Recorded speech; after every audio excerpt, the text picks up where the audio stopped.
This video is to demonstrate how to create a slip knot. A slip knot is used for the first stitch to put on your hook of any crochet project. So it's really important that you create an adjustable knot, not a regular knot that will leave your first stitch flappy and loose.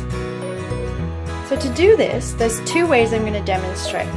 The first way I find easiest, and it's simply by taking about 30 centimeters of your tail end. So not the working yarn that's attached there, you want the tail end of your ball of yarn.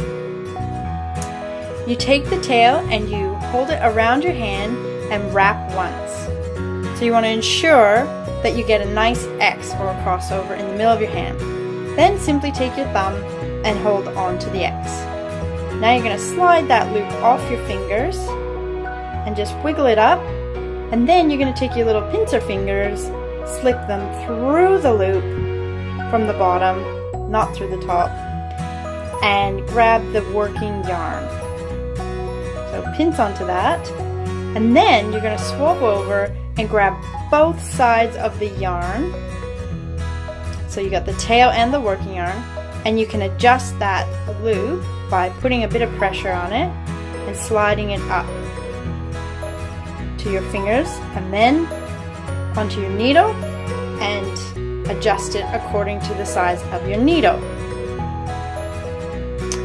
The second way to create a slip knot is with your hook.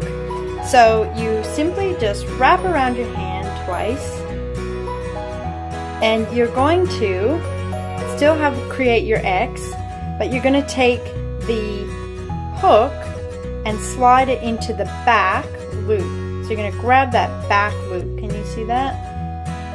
And pull that through the front loop. And while you're holding on to both yarns, tail and working yarn, you simply slide that up and you've created an adjustable knot. And that is how you create a slip knot.